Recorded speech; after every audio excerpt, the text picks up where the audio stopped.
Tawanda Moyo and Tonderai Chigumba hurried through the bustling streets of Mbare on their way to Mavambo Secondary School. The township teemed with activity as vendors shouted out prices for roasted mealies and second-hand clothes, while the constant honking of minibus taxis created a cacophony that was a daily reality in Harare's busy outskirts. Both boys were dressed in the school's navy blue uniforms, though theirs were worn and frayed, a testament to the poverty they shared and the teasing they endured from classmates. As they neared the school gate, a group of students led by the ever-smug Takunda caught sight of them. "Look, it's the twins of poverty," Takunda called out, prompting laughter from his friends. "Which one of you forgot to polish your shoes this time?" Tonderai clenched his jaw and lowered his gaze, his worn shoes seeming to mock him in that moment. Tawanda, taller and more composed, squared his shoulders. "At least we focus on our studies instead of mocking other people," he said quietly. "Whatever, hero. Good luck with your dusty future," Takunda sneered before walking away. Tonderai felt the familiar burn of shame in his cheeks, but noticed that Tawanda showed no sign of defeat. Tawanda simply turned and continued toward their classroom, as if Takunda's words were nothing more than a puff of wind. Later that day, Tawanda walked home through the lively streets of Mbare. Charcoal smoke filled the air from food stalls grilling maize, and the Zimbabwean flag fluttered outside a humble community center. Inside a small, one-roomed lodging, his adoptive mother, Rebecca Moyo, embraced him.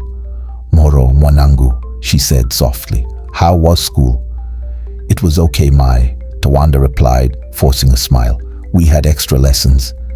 He never mentioned the bullying. In that cramped space where a torn curtain separated their sleeping area from the small cooking corner, Tawanda felt enveloped by the love of his parents, Rebecca and Ephraim, who toiled daily at a roadside stall to ensure he got an education. Across the city in Highfield, Tonderai slumped in a corner of a cramped two-room house where his mother, Pamela, sat mending his socks. She looked up at him with concern. "Shah, how was your day?" she asked gently. Tonderai shrugged without meeting her eyes. "Just another day." He refused to elaborate further. Ever since his father, David Chigumba, had passed away, Tonderai and his mother had struggled under the shadow of relatives who seized control of the once thriving Chigumba transport empire. All that remained was the name Chigumba, a memory of better times that felt painfully distant. One Friday afternoon, Tawanda and Tonderai found themselves reluctantly paired in a study group with Takunda, Natasha and Rudo for a history project.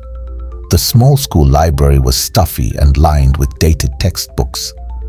Takunda leaned back in his chair, clearly enjoying his self-assigned leadership role. "How about you two gather the references while I and the girls organize the notes?" he suggested, smirking. "That way we finish faster." "We're all in this project together," Tonderai snapped. "I'm not your assistant." Before Takunda could mock him further, Tawanda intervened. "Let's not fight. We should divide the tasks fairly. I can compile references for historical dates, Tonderai can find news articles, and you three can handle the outline." Although Tonderai silently appreciated Tawanda's calm approach, he hated feeling as if Tawanda was always stepping in to rescue or speak for him. That resentment gnawed at Tonderai, fueled by his frustration at their shared poverty and the way Tawanda seemed so unflappably composed. As the weeks passed, the school buzzed with excitement for the annual cultural festival, where students showcased Zimbabwe's rich heritage through music, dance, and drama. The Form 4 class planned a short play depicting the country's liberation struggle. Mr. Nyathi, the drama teacher, announced the roles to the class. "Tawanda, you have the composure and sincerity required for this role. Tonderai, you will be the narrator," Mr. Nyathi said reassuringly. "We need a strong voice to guide the story." Tonderai nodded, forcing a polite smile while bitterness churned inside him. Why did Tawanda always get to be the hero, on stage and seemingly in life? Rehearsals began after school. Tawanda threw himself into the role of a young freedom fighter, delivering lines with a sincerity that captivated everyone. Tonderai read the narrator's script, noticing a spark in himself for storytelling, but bristling every time Tawanda's earnest performances drew applause. Meanwhile, Takunda and his clique showed no mercy, mocking Tawanda and Tonderai for their worn clothes and meager lunches. They even ridiculed Tonderai's once esteemed family name, Chigumba. Takunda laughed in the corridor. More like Chigumbezi, tattered blanket. I guess that's what happens when you're a has-been. Tonderai's chest tightened with anger. He balled his fists, ready to lash out, but Tawanda placed a hand on his arm. It's not worth it, Tawanda murmured. Let him talk. One day I'll show him, Tonderai vowed under his breath. One day I'll rise and he'll regret every word. During those same weeks, a tall man in a crisp shirt and trousers began appearing around Mavambo Secondary School. He introduced himself as Mr. Munotida, a legal consultant conducting research. Yet Tawanda often felt the man's eyes on him from a distance, as though he were studying Tawanda specifically. Unsure of what to make of Mr. Munotida, Tawanda tried to ignore the slight unease creeping into his mind.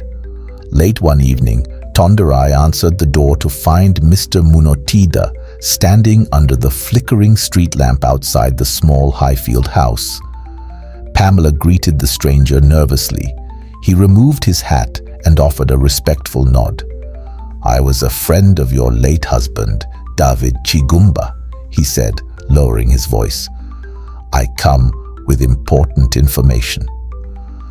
Tonderai listened from behind the door as Mr. Munotida explained that David Chigumba had once hired him to investigate a possible switch of babies at the hospital where Tonderai was born. The investigation halted after David's death, but Munotida had recently discovered documents suggesting Tonderai might have been swapped with another child, Tawanda Moyo. Pamela's eyes widened in shock. Tonderai stepped forward, his heart pounding. Are you saying I'm not David Chigumba's son?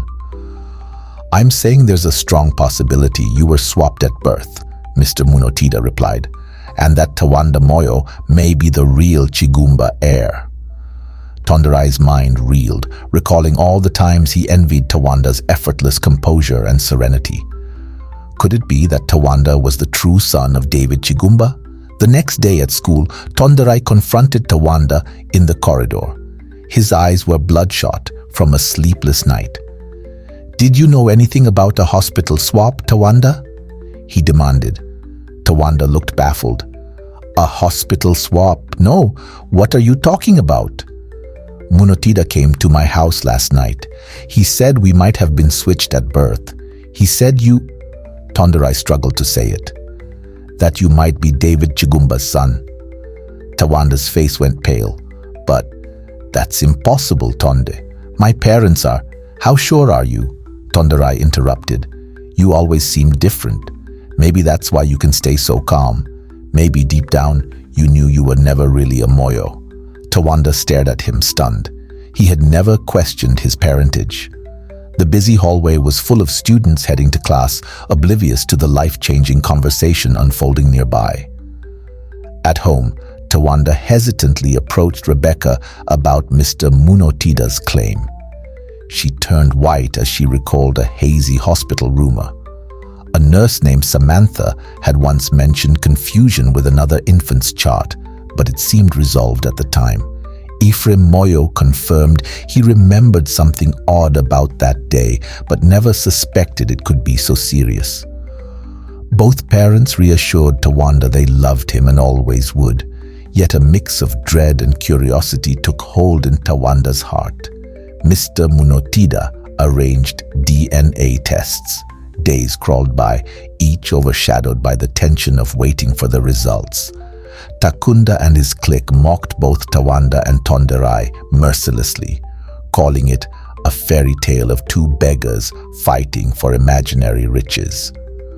When the official envelopes finally arrived, Tondarai tore his open to find he was not Pamela's biological son. Tawanda, meanwhile, read his own results, confirming he was indeed a genetic match to David Chigumba. Tondarai paced in his cramped room, tears of fury and despair welling in his eyes. Pamela tried to console him, apologizing for the stolen life he had never truly experienced. Tawanda sat in stunned silence in the Moyo family's kitchen, the letter trembling in his hands. He was the heir to a transport empire he had never known, while Tondarai had just lost the only identity he thought he had. Legal proceedings followed, with Mr. Munotida guiding Tawanda and the Moyo family through the complicated inheritance process. The once successful Chigumba transport business had been mismanaged by David Chigumba's extended relatives, leaving it close to collapse. Tawanda felt torn between loyalty to his adoptive parents and a tug toward the father he never met, whose name now brought him newfound responsibilities and complications. At Mavambo Secondary, the rumor mill exploded. Some students who once ignored Tawanda now treated him like royalty. Takunda's group whispered sarcastic congratulations, mocking his sudden rise to wealth. Tondarai, consumed by resentment, avoided Tawanda. "If I can't have that name, can I at least have peace?" he muttered, isolating himself further. In a moment of irrational jealousy, Tondarai approached Takunda with a plan to sabotage Tawanda's performance at the cultural festival.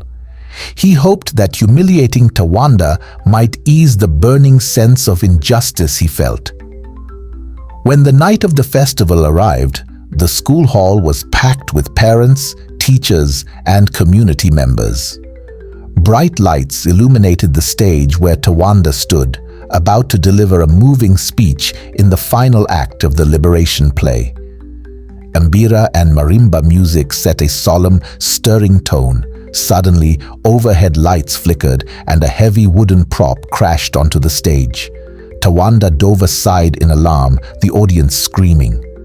Tondarai, witnessing the chaos he had helped orchestrate, felt horror surge through him. He leapt onto the stage, grabbing Tawanda by the arm and pulling him away from falling debris. The performance ground to a halt. Teachers rushed forward, and Mr. Nyati demanded an explanation. Whispers identified Tondarai and Takunda's group as the culprits. Tondarai hung his head, tears slipping down his cheeks. He had never intended to truly hurt Tawanda, only to tarnish his moment of glory. Yet shame and guilt consumed him now. "Why, Tonde?" Tawanda asked in a trembling voice once they were both backstage. "Why would you do this?" Tondarai's words came in broken sobs. "Because I lost everything when we found out the truth. You got the life that was supposed to be mine. I felt worthless." Tawanda gently placed a hand on Tondarai's shoulder. "You've never been worthless. You survived hardships that would break many people. Yes, I'm David Chigumba's son, but it doesn't change how I feel about you. It never will." The raw sincerity in Tawanda's tone made Tondarai sink to the floor in tears. He confessed everything to Mr. Nyati and the principal the following day, accepting his punishment without argument. Takunda and his accomplices faced stricter consequences, while Tondarai was assigned to community service duties at the school. Tawanda spoke in his defense, highlighting the good qualities Tondarai possessed and expressing hope for reconciliation. Eventually, Tawanda, guided by Mr. Munotida, reclaimed the rights to the failing Chigumba transport. Rather than cast Tondarai and Pamela aside, he invited them to collaborate in reviving the old empire. "We can do this together," Tawanda said. "Maybe we can restore the name Chigumba into something that helps our communities, not just our own pockets." Tondarai, grateful and humbled, took an entry-level position and learned about the business from the ground up. Together, they invested time and effort into purchasing reliable buses, hiring honest employees and serving neglected routes around Harare and beyond. They christened their first new bus Kubatana, Shona for unity, painting it in Zimbabwe's national colors and unveiling it in a modest ceremony attended by both the Moyo and Chigumba families. At a subsequent school assembly, Tawanda and Tonderai stood side by side in a revised performance of their liberation play, this time united rather than at odds. The applause that filled the hall was not just for the performance, but for the poignant real-life story of two classmates who had been teased for poverty, only to discover a hidden heritage that threatened to tear them apart, and ultimately bonded them in a new sense of purpose.